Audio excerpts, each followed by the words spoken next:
Live है।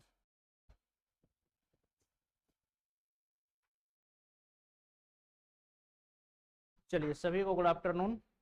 तो हम लोग पढ़ रहे थे इलेक्ट्रोस्टैट, और पिछले क्लास में जो है हम लोग मतलब वेरियस मतलब किसी भी बॉडी पर चार्ज डिस्ट्रीब्यूशन के कारण इलेक्ट्रिक फील्ड इंटेंसिटी को किसी भी पॉइंट पर कैसे निकालते हैं, इसके बारे में हम लोग सीखे थे। ठीक, तो इससे रिलेटेड जो है आज हम लोग क्वेश्चंस को प्रैक्टिस करेंगे और उसके बाद जो है हम लोग डाइपोल वाले कॉन्सेप्ट को समझेंगे। ठीक है, तो चलिए क्लास को शुरू करने से पहले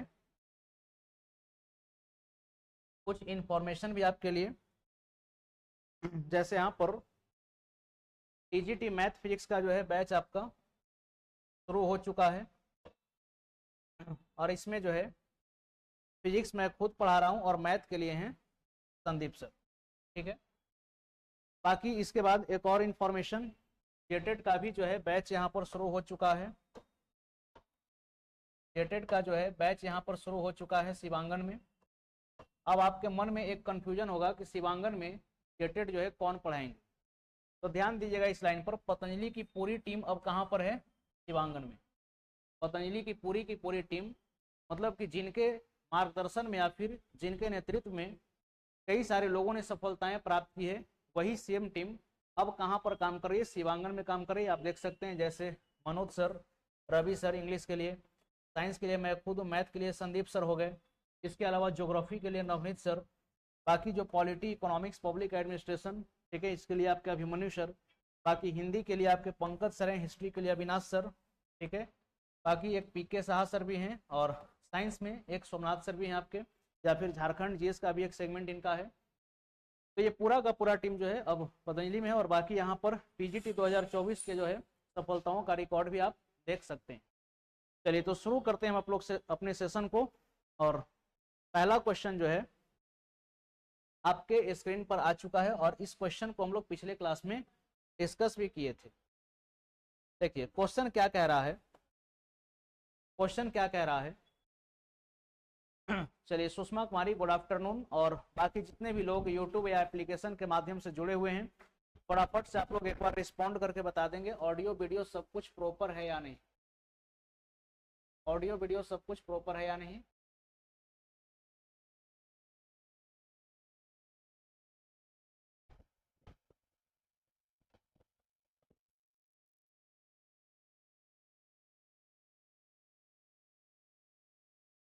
चलिए तो पहला क्वेश्चन आपके सामने क्या है।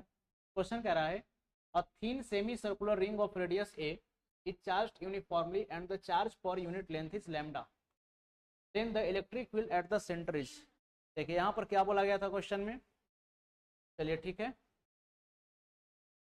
चलिए ओके। देखिए यहाँ पर क्वेश्चन क्या है कि एक सेमी सर्कुलर रिंग है।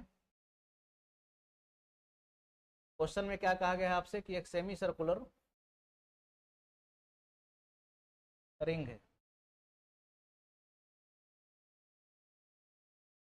ठीक है, और इस पर जो चार्ज का डिस्ट्रीब्यूशन है ये पूरी तरह से यूनिफॉर्म चार्ज आपका डिस्ट्रीब्यूटेड है। यूनिफॉर्म चार्ज का इस पर क्या है? डिस्ट्रीब्यूशन। अब जो है इसका ये रहा सेंटर, और इसका रेडियस कितना दे रखा है?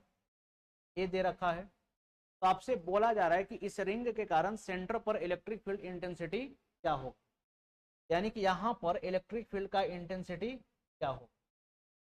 तो बताइए, इसके लिए आप फॉर्मूला पढ़े थे। फॉर्मूला क्या आया था हमारा? जैसे अगर इसको बोल दें ओ, तो इलेक्ट्रिक फील्ड इंटेंसिटी जो सेंटर पर होती है क्या होती है?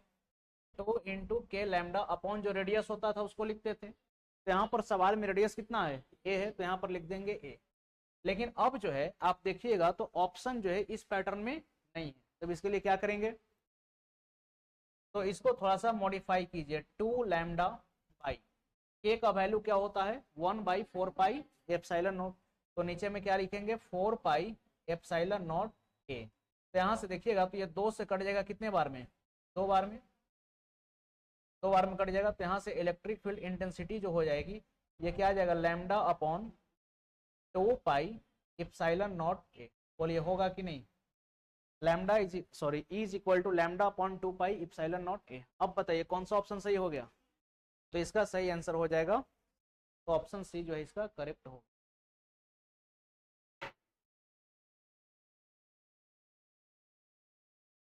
चलिए अगले क्वेश्चन की ओर हम लोग चलते हैं। देखिए रिजल्ट्स आपको याद रखना है, रिजल्ट याद रखिएगा तो क्वेश्चन जो है आपका आसानी से बनेगा। चलिए Rani Kumari good afternoon.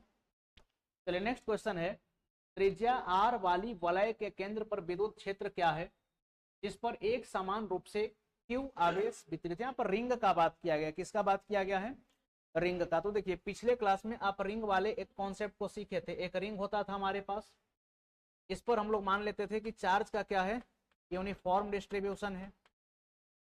Charge का कैसा डिस्ट्रीब्यूशन है, यूनिफॉर्म।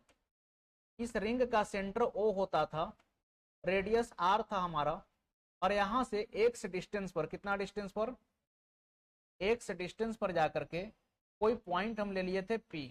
क्या पॉइंट लिए थे, और बोले थे कि यहाँ पर इलेक्ट्रिक फील्ड इंटेंसिटी क्या होगी। तो हम लोग एक छोटा सा स्ट्रिप काटते थे, फिर यहाँ से यहाँ पर जो नेट इलेक्ट्रिक फील्ड इंटेंसिटी आ रही थी इसको हम लोग क्या बोले थे, R बोल रहे थे। तो जो इलेक्ट्रिक फील्ड इंटेंसिटी आई थी कहाँ पर, P पर, जरा इसका फॉर्मूला बताइए क्या था। तो इसका फॉर्मूला क्या था बोलिए, KQX by R square plus X square का पावर 3/2, यही फॉर्मूला था ना। तो देखिए इसको एक बार हम लोग ड्राइव करके सीख लिए थे, बाकी ड्राइवेशन कैसे किए थे अगर इसको देखना है तो आप पिछले क्लास का वीडियो देख सकते हैं। एप्लीकेशन में भी है, यूट्यूब पर भी है, कहीं से भी आप इसको देख सकते हैं। तो एक बात बताइए, अगर सेंटर पर आप पहुंच जाइएगा तो यहाँ P से पीछे आइएगा सेंटर पर जाने के लिए, तो जब सेंटर पर आप पहुंच जाएंगे तो x का वैल्यू क्या होगा, 0। तो देखिए हम बोलेंगे कि एट सेंटर, यानी कि जब आप केंद्र पर पहुंच जाएंगे तो x का वैल्यू क्या होगा, 0। और जब x का वैल्यू 0 रखिएगा तो ये पूरा का पूरा टर्म क्या हो जाएगा, 0। जब x आपका 0 है तो ये पूरा टर्म क्या हो जाएगा, 0। तो एक बात बताइए, सेंटर पर इलेक्ट्रिक फील्ड इंटेंसिटी क्या हो गई। अब इसको बार बार सॉल्व नहीं करना, याद रखिए कि अगर कोई एक रिंग है, ठीक, उस पर चार्ज का यूनिफॉर्म डिस्ट्रीब्यूशन है, तब उससे किसी पॉइंट पर तो electric field intensity KQ(x/r square plus x square whole to the power 3/2 होगा, लेकिन सेंटर पर क्या हो जाएगा, 0। अगर इसको याद रखेंगे तो सीधा आंसर को क्लिक करके हम लोग आगे पढ़ेंगे। तो ये भी क्वेश्चन आपका पिछले क्लास में हो चुका था।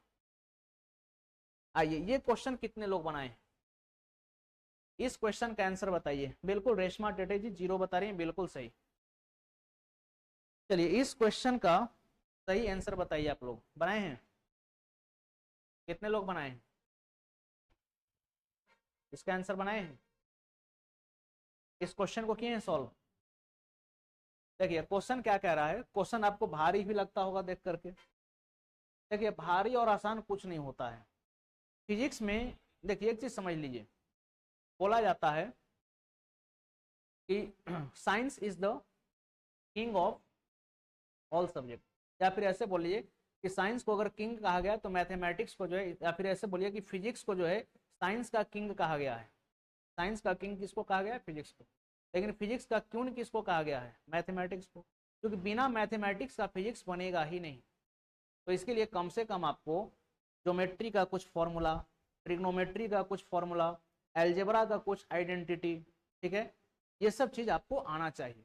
कुछ कैलकुलस आपको आना चाहिए, जैसे डिफरेंशिएशन कैसे करते हैं, इंटीग्रेशन कैसे करते हैं, लिमिट कैसे लगाते हैं, और ये सब सीख गए आप, मैथमेटिक्स के पार्ट को अगर सीख गए तो फिर फिजिक्स आपके लिए क्या हो जाता है, आसान हो जाता है। फिजिक्स में दिक्कत कहाँ पर आता है, फिजिक्स में दिक्कत वहां पर आ जाता है जब हम इंटीग्रेशन और डिफरेंशिएशन जैसी चीजों को नहीं समझ पाते हैं तब। देखिए ये भी क्वेश्चन कुछ उसी प्रकार का है। क्वेश्चन कह रहा है कि the maximum electric field intensity on the axis of uniformly charge ring of charge Q and radius R will be.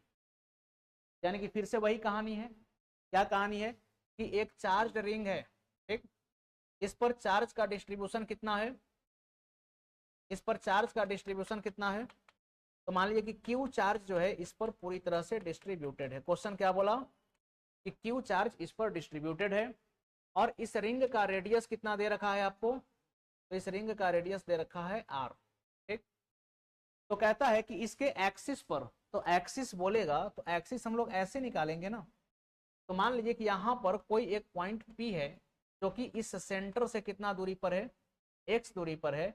तो यहाँ पर इलेक्ट्रिक फील्ड इंटेंसिटी हम लोग निकाले थे, P पर, याद कीजिए P पर जो है इलेक्ट्रिक फील्ड इंटेंसिटी हमारा कितना आया था, तो के क्यू एक्स अपॉन, अगर इसको R बोल देते हैं हम लोग, तो यहाँ पर आया था R square plus X square whole to the power 3/, क्या आया था कि नहीं।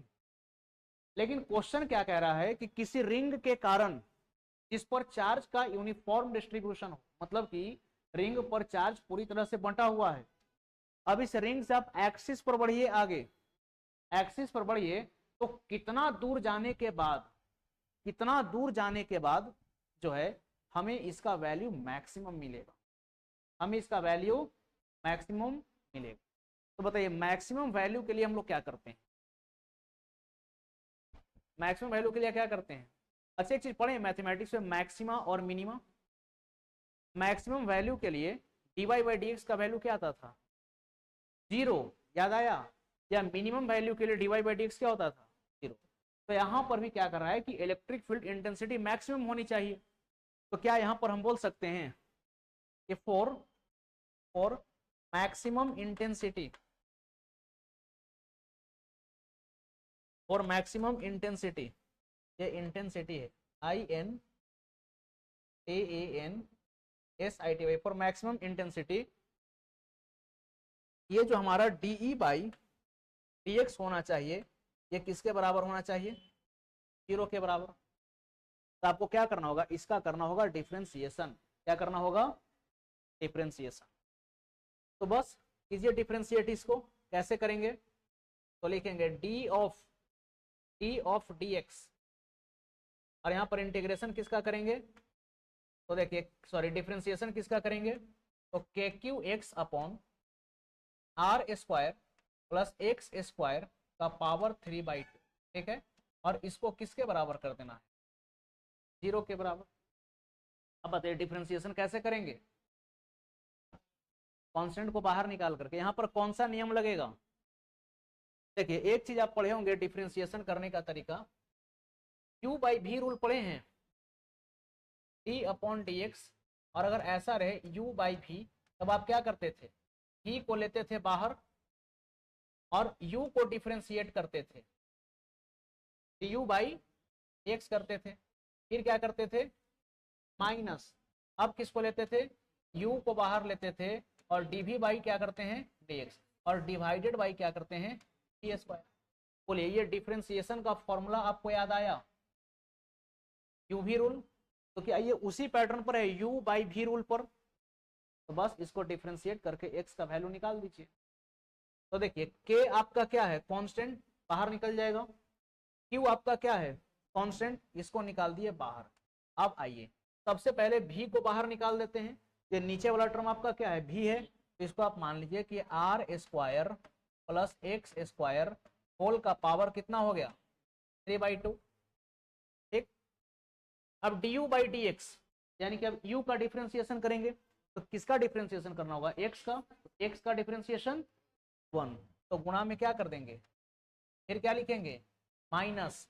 अब u को लीजिए बाहर, तो आपका u क्या है x है, तो x को ले लिए बाहर, बोलिए कोई दिक्कत, ठीक है।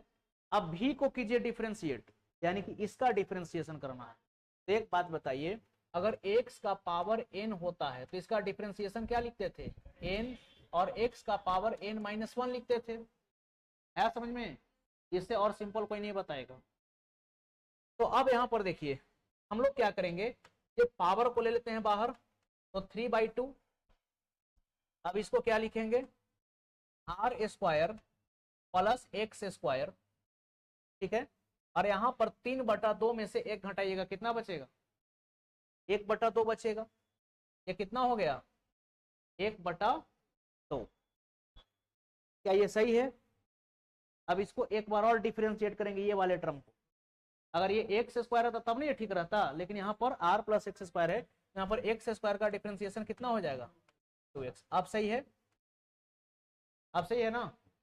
अब नीचे में क्या करेंगे v का स्क्वायर, तो देखिए नीचे में कर दीजिए v का स्क्वायर, यानी कि r square plus X square, और 3/2 को फिर अगर 2 से गुणा कीजिएगा तो क्या बचेगा q भी बचेगा, और इस कल टू क्या हो जाएगा 0।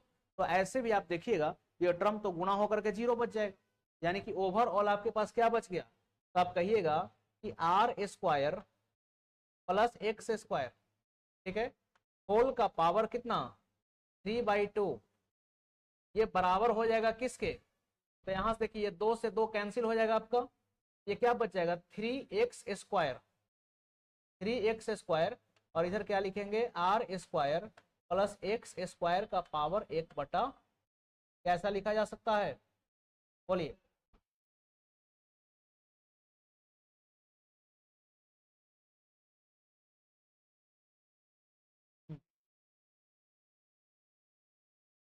कांस्टेंट है ना आपका, रेडियस क्या है, कांस्टेंट है, रेडियस आपका क्या है, कांस्टेंट है ना, तो उसको नहीं करना है।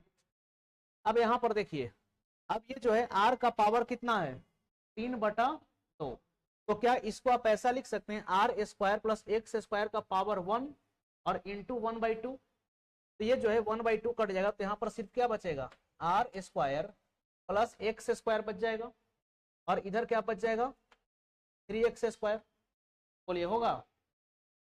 तो यहां से जो है आपका 2x स्क्वायर कितने के बराबर हो गया, आर स्क्वायर के बराबर, तो यहाँ से x का वैल्यू कितना आ गया, क्या r/√2 आया, बोलिए x का वैल्यू कितना आया r/√2, r/√2, इधर मिटाएं, चलिए इधर लिखिए फिर आगे का काम करते हैं। देखिए पूछा हुआ सवाल है इसीलिए आपको बताते रहे हैं, हमको पता है कि आपको जो है बोरिंग भी लग रहा होगा, लग रहा है ना बोरिंग, लेकिन अगर ऐसा सवाल नहीं बनाइएगा तो रिजल्ट फिर नहीं होगा, हल्का सवाल को करने से रिजल्ट नहीं होता, आपको हर लेवल का प्रश्न करना होगा, हर तरह का प्रश्न आपको दिखाएंगे। यहां तक समझ में आया कि नहीं, ये हमको बताइए। अरे देखिए इसको कैसे कैंसिल किए, तो जैसे अगर x का पावर 3 लिखा हुआ है तो ऐसे आप नहीं लिख सकते x का पावर 1 गुना में x का पावर 2, जब बेस सेम रहता तो पावर ऐड हो जाता है। चलिए तो यहां से x R square plus X square का पावर 1 कर दिया और एक पावर 1/2 कर दिया, तो 1/2 वाला से कैंसिल हो गया, तो सिर्फ क्या बचेगा आर स्क्वायर प्लस एक्स, यहाँ से x का वैल्यू आ गया r/√2।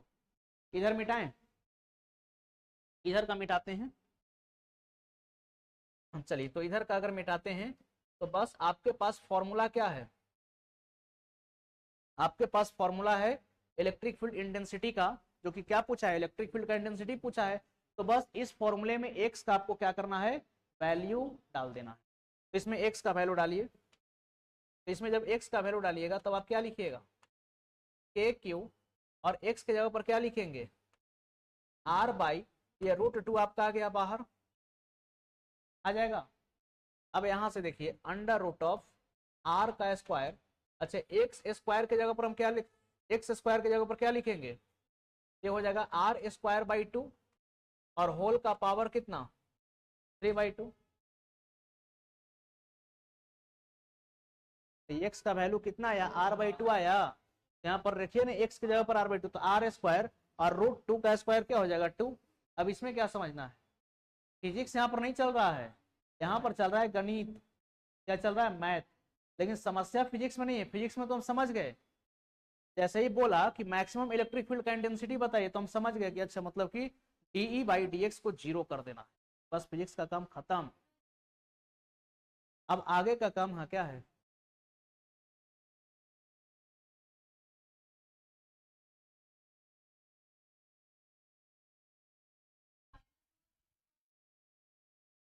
बाद में पूछिएगा, ठीक है ना, बाद में बताएंगे आप, ठीक है बाद में बताएंगे।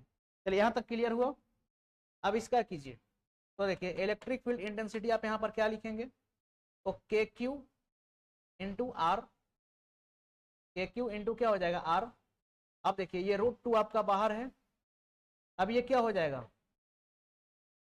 तो 3r²/2 होगा, 3r²/2 का पावर कितना 3/2। अब देखिए अगर इसको आप सॉल्व कीजिएगा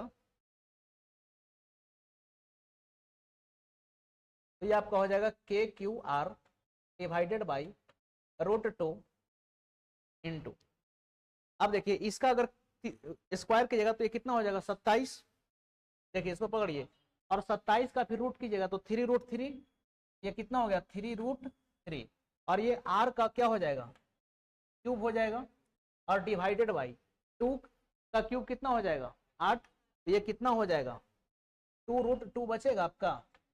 बोलिए हाँ या ना। चलिए इधर मिटाएं थोड़ा सा, चलिए इसको यहाँ पर मिटाते हैं। अब देखिए जब ये इतना रिजल्ट आपका आ गया तो यहाँ पर क्या क्या टर्म आपका कैंसिल हो जाएगा, तो ये √2 से ये √2 कैंसिल हो जाएगा क्या, ये हमको बताइए। ये √2 से √2 कैंसिल हो गया, तब जो आपका इलेक्ट्रिक फील्ड इंटेंसिटी बचेगा ये कितना हो जाएगा, तो ये एक आर से ये एक आर भी कैंसिल हो जाएगा, तो यहाँ पर आर का स्क्वायर आ जाएगा। ये कितना हो गया देखिए के क्यू बाई अच्छा ये 2 आपका ऊपर चला जाएगा, ठीक है, ये 2 आ गया ऊपर और नीचे क्या बच गया 3 √3r। अब बस यहाँ पर क्या करना है, k का वैल्यू डाल दीजिए, तो k का वैल्यू कितना होता है 1/4πε0, ये क्या हो जाएगा 2q/4πε0 3 टाइम्स ऑफ r। क्या हो गया 2q/4πε0, अच्छा सॉरी यहाँ पर स्क्वायर हो जाएगा, हाँ एक ही r कटा है ना, तो यहाँ पर कौन सा ऑप्शन सही हो गया, ऑप्शन नंबर। तो बेहतर होगा कि आप इस रिजल्ट को भी क्या कीजिए, याद रखिए, ठीक है, सीधा इस रिजल्ट को क्या करना है, याद रख लेना है, ठीक है। और कैसे याद रख लेना है, तो बार बार इसको प्रैक्टिस कीजिएगा तो आपको याद हो जाएगा। कॉन्सेप्ट क्या है, तो कॉन्सेप्ट आपको ऐसे सोचना है कि कोई एक रिंग है, कॉन्सेप्ट क्या सोचना है, कोई एक रिंग है, उस पर चार्ज यूनिफॉर्म तरीके से डिस्ट्रीब्यूटेड है। अब उसके कारण एक्सिस पर सबसे ज्यादा इलेक्ट्रिक फील्ड इंटेंसिटी कहां पर होगा, तो r/√2 पर। एक कॉन्सेप्ट आप यहां पकड़ लीजिए, देखिए फिर से पकड़िएगा मेरे बात को जो हम बोल रहे हैं, ठीक है ना। अगर क्वेश्चन आपसे पूछे कि एक रिंग है और रिंग पर चार्ज यूनिफॉर्मली डिस्ट्रीब्यूटेड है, मतलब कि समान रूप से आवेश वितरित है रिंग पर, तो एक्सिस पर कितना दूरी पर जाएंगे कि इलेक्ट्रिक फील्ड की इंटेंसिटी सबसे अधिक होगी, कितना दूरी r/√2। इस डिस्टेंस पर आपका मैक्सिमम इलेक्ट्रिक फील्ड का इंटेंसिटी होगा। लेकिन कोई पूछे कि मैक्सिमम इलेक्ट्रिक फील्ड इंटेंसिटी क्या होगी, तब हमारा आंसर हो जाएगा 2q, यानी कि जो चार्ज है उसका डबल बाई 4, या फिर सिंपल याद रखिए 2kq/3√3r², 2kq/3√3r²।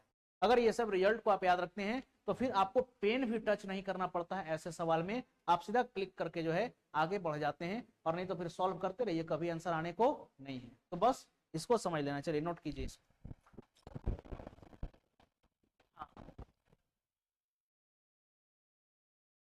Minimum 0, minimum centre पर ही होगा ना,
देख लिए। देखिए आपको बताए थे कि अगर कोई एक रॉड है उस पर चार्ज का यूनिफॉर्म डिस्ट्रीब्यूशन है, तो इलेक्ट्रिक फील्ड की इंटेंसिटी किसी पॉइंट पर क्या होती है, तो k lambda under bracket of 1/रेडियस माइनस 1 जो उसका रेडियस है प्लस आपका लेंथ। फिर आपको बताया कि अगर कोई सेमी सर्कुलर डिस्क है तो उसके कारण सेंटर पर क्या होगा, क्वाड्रेंट के कारण सेंटर पर क्या होगा, तो सेमी सर्कुलर डिस्क के कारण कितना आया था 2k λ/r, और क्वाड्रेंट के कारण कितना आया था √2k λ/r। फिर आपको बताए रिंग के कारण तो kq(x/r² + x² होल का पावर 3/2, सेंटर पर ये चीज हो गया 0। फिर आप एक नया कॉन्सेप्ट क्या सीखे कि अगर कोई एक रिंग है, चार्ज यूनिफॉर्मली डिस्ट्रीब्यूटेड है, तब जो है सबसे मैक्सिमम जो इलेक्ट्रिक फील्ड इंटेंसिटी होगी वो किस डिस्टेंस पर होगी, तो रेडियस बाई √2, रेडियस बाई √2। और कितना होगा, तो याद रख लीजिए 2kq बाई 3√3r²। ठीक है, इस रिजल्ट को याद रखिए, जैसे आपको बता रहा ना, इसको नोट में लिख लीजिएगा कहीं कॉपी में, और पतला पतला कॉपी बनाइए चैप्टर वाइज और उसको लिखते चलिए, ताकि एग्जाम में ये सब क्वेश्चन सॉल्व आपको नहीं करना पड़े, सीधे देखिए और इसको टिक करके आगे बढ़िए। चलिए, बाकी यहाँ पर तो आपको प्रोसेस भी हम समझा ही रहे हैं। चलिए राकेश जी, गुड आफ्टरनून। चलिए बढ़ते हैं हम लोग आगे, लिख लिए कहाँ पर,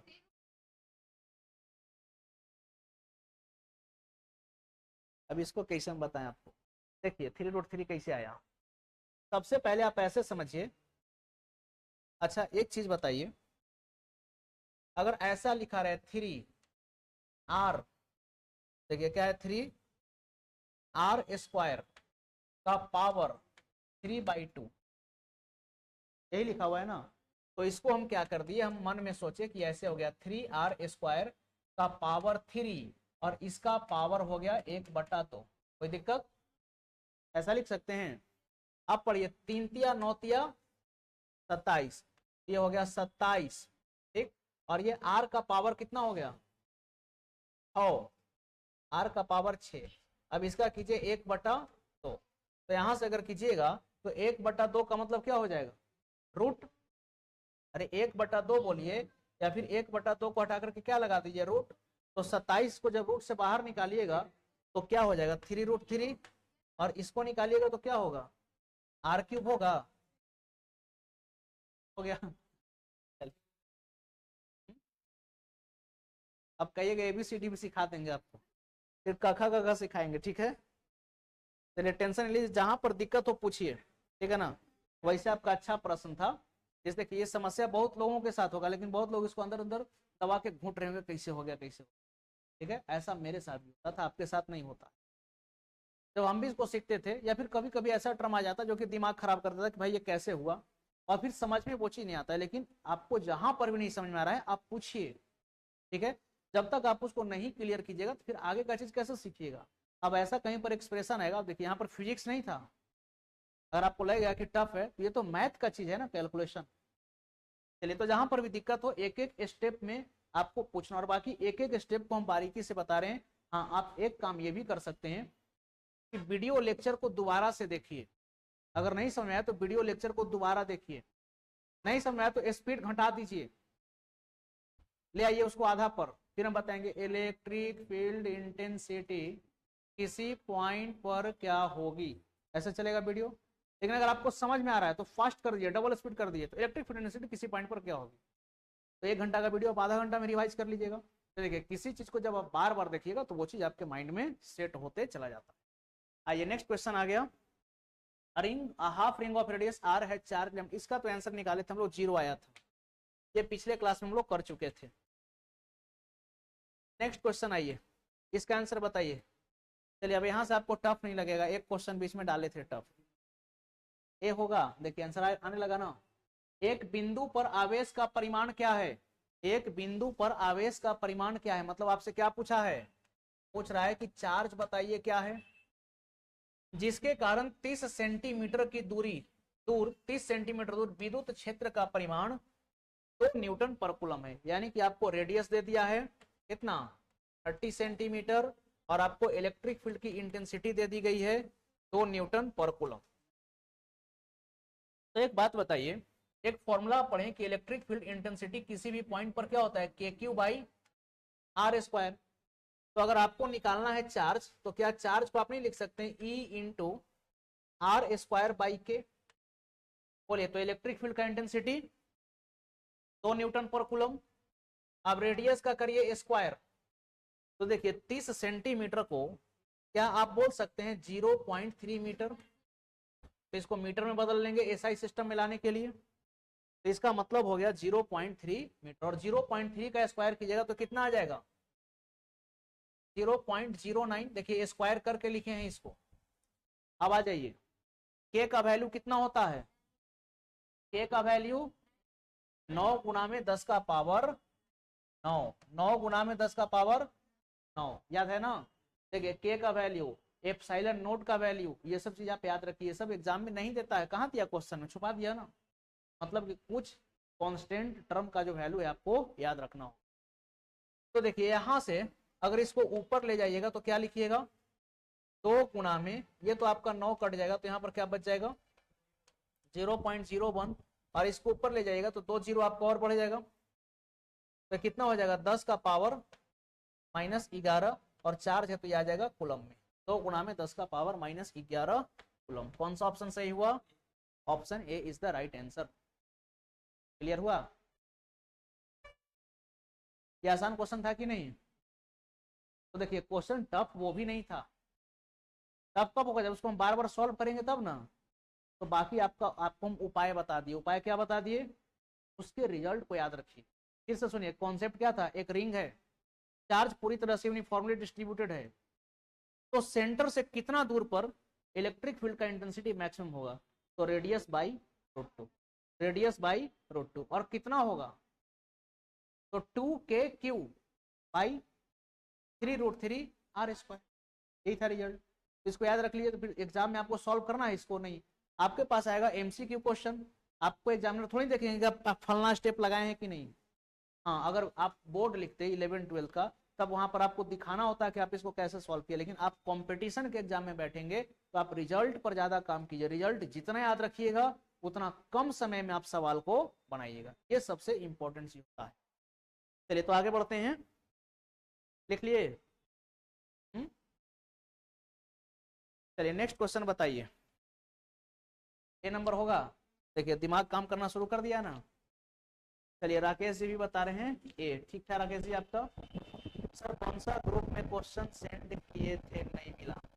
देखिए रेशमा टेटे पूछ रहे हैं कौन सा ग्रुप में, तो आप एक नंबर लिख लीजिए, आप एक नंबर लिख लीजिए 8789362477, ठीक है। और इस नंबर पर जो है, इस नंबर पर जो है आप व्हाट्सअप कर दीजिएगा, आपको क्वेश्चन भेज देंगे, या फिर अगर ग्रुप में आप ऐड नहीं हुए, अगर हुए होंगे तो ग्रुप में आपको ऐड कर देंगे, ठीक है।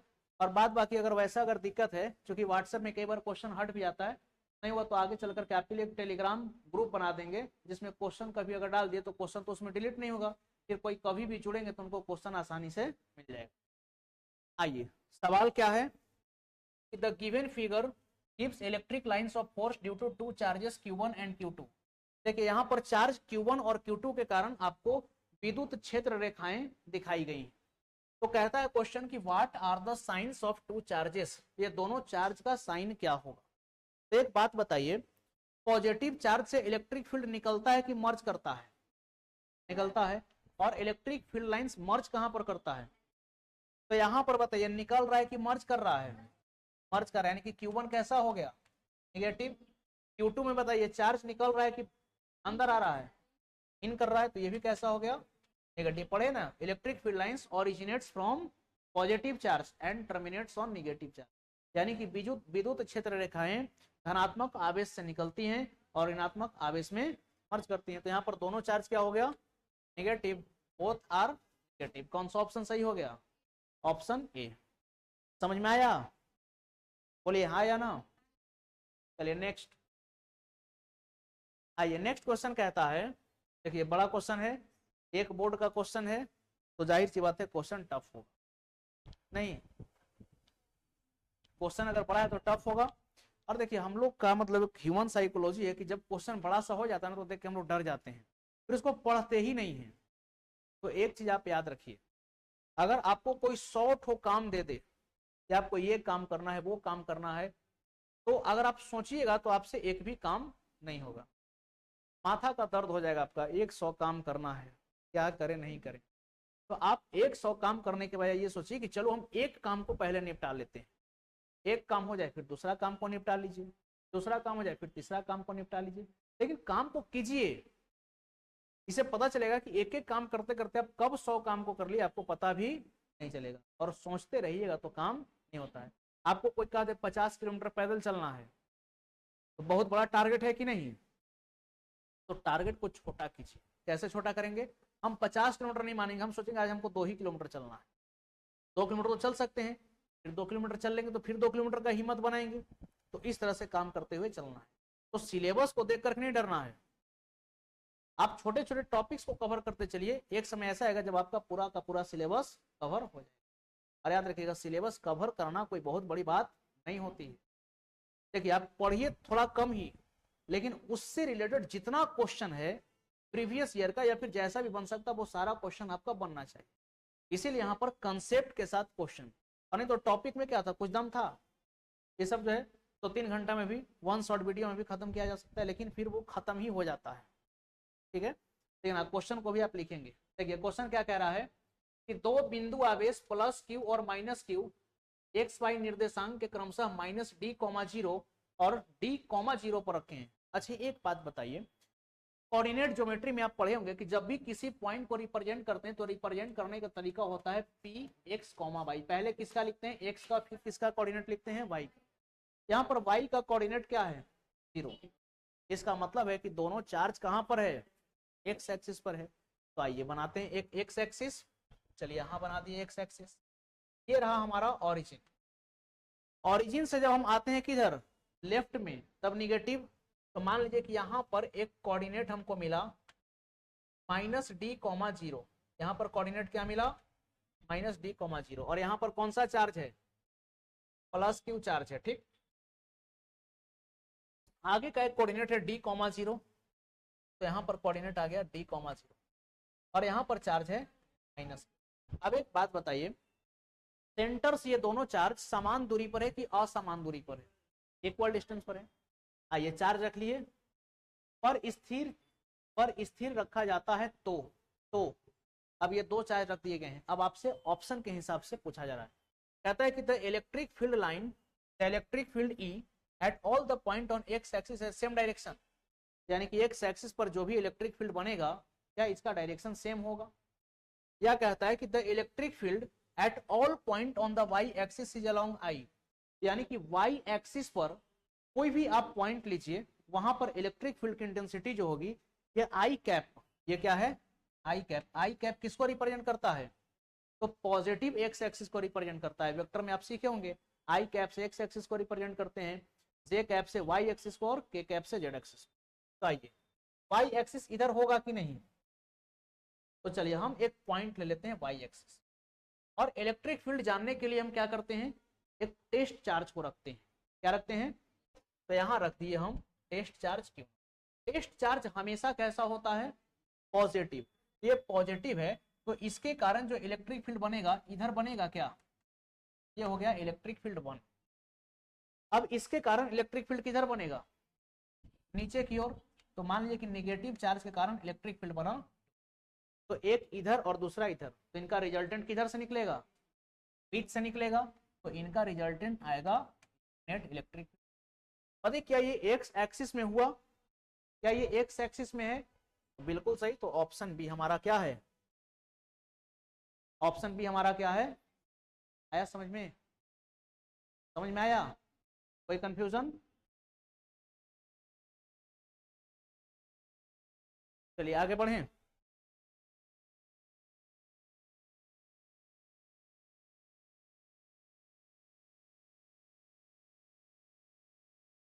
चलिए बाकी ऑनलाइन में भी सारे लोग कमेंट करेंगे। चलिए उस ग्रुप में है तो बिल्कुल उसी ग्रुप में क्वेश्चन भेजा गया है, आप चेक कीजिएगा, पीडीएफ में आपको क्वेश्चन जो है मिल जाएंगे। ठीक ना, चलिए आइए अगले प्रश्न की ओर बढ़ते हैं। देखिए अब इसका आंसर बताइए, सी नंबर होगा कन्फर्म। देखिए क्वेश्चन कहता है कि which one of the following pattern of electrostatic lines of force is not possible. कौन सा इलेक्ट्रिक फील्ड लाइन इसमें पॉसिबल नहीं है। तो क्या ये पॉसिबल है, क्या ये पॉसिबल है, बिल्कुल पॉसिबल है। क्या ये पॉसिबल है, बिल्कुल पॉसिबल। यानी कि यहाँ पर कोई प्लस क्यू चार्ज रहा होगा। क्या ये पॉसिबल है, ये भी पॉसिबल है, यहाँ पर कोई प्लस क्यू चार्ज रहा होगा। ये पॉसिबल नहीं है। क्यों पॉसिबल है, क्योंकि हम लोग एक पॉइंट पढ़े हैं, हम लोग एक पॉइंट पढ़े हैं, क्या पढ़े हैं, हम लोग एक पॉइंट पढ़े हैं कि electric field lines, electric field lines, electric field lines never never forms of, यानी कि जो विद्युत क्षेत्र की रेखाएं होती हैं ये लूप कभी नहीं बनाती।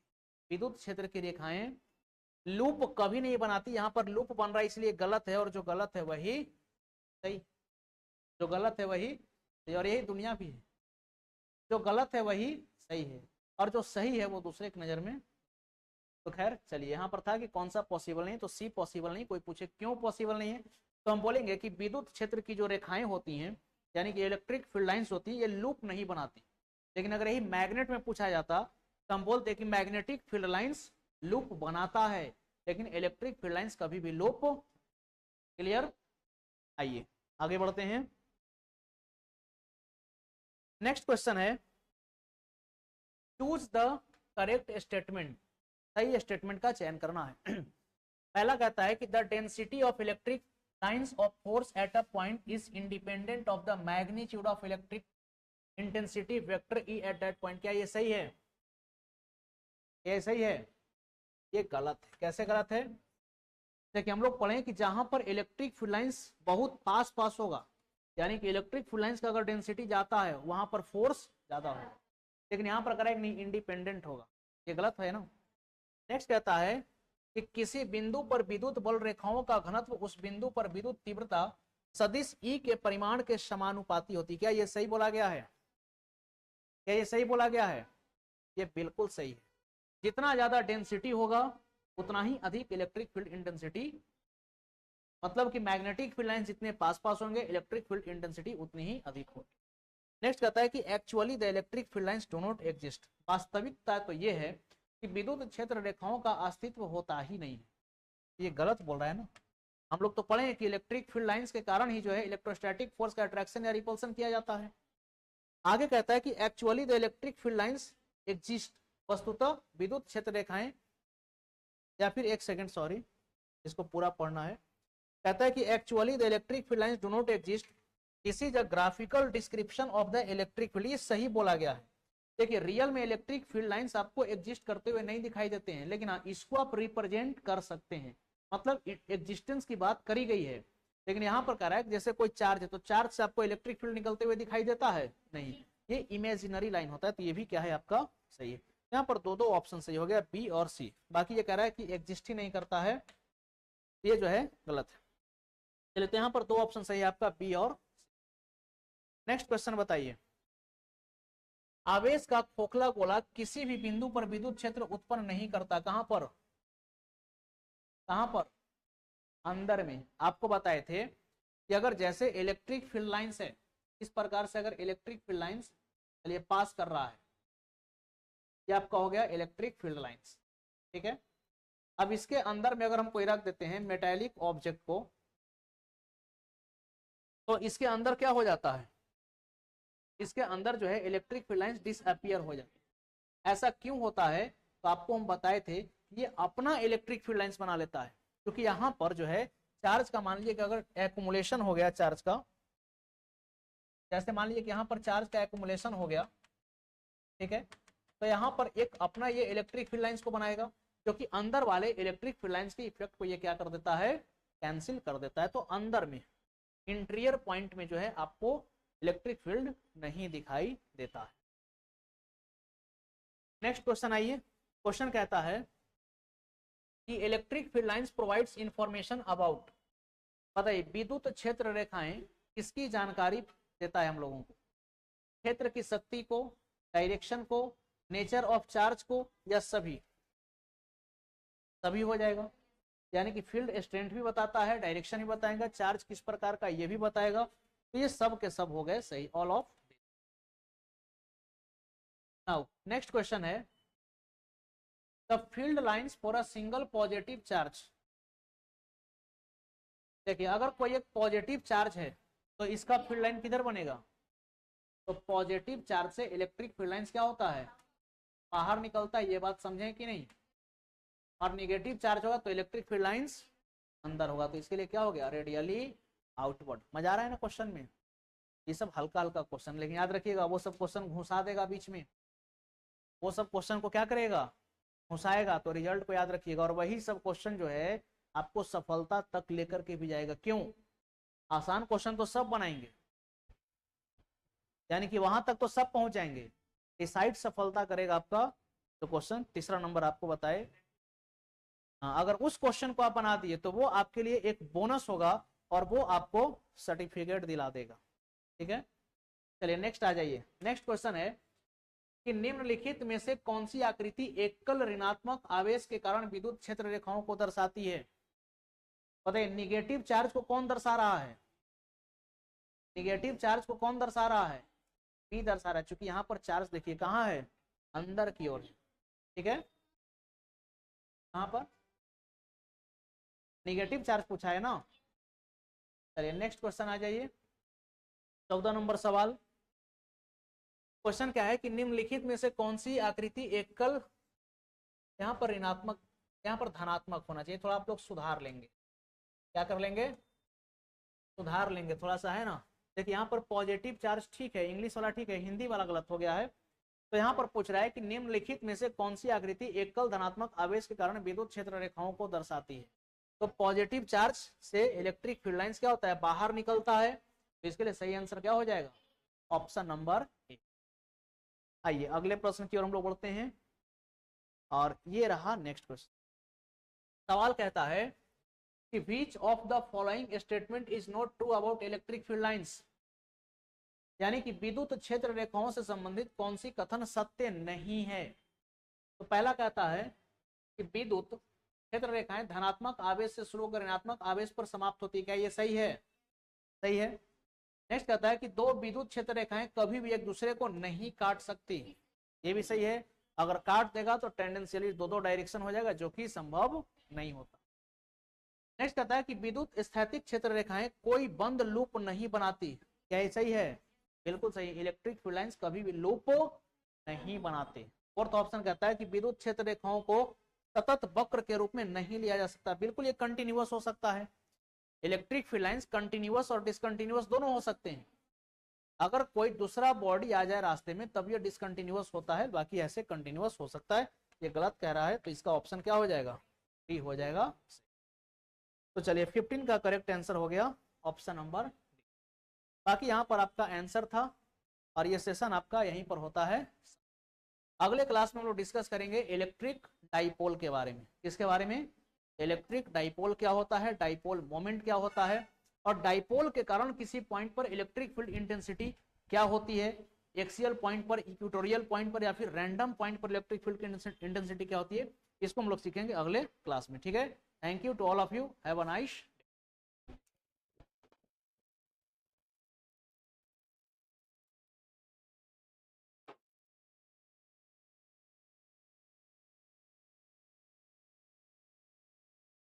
जी।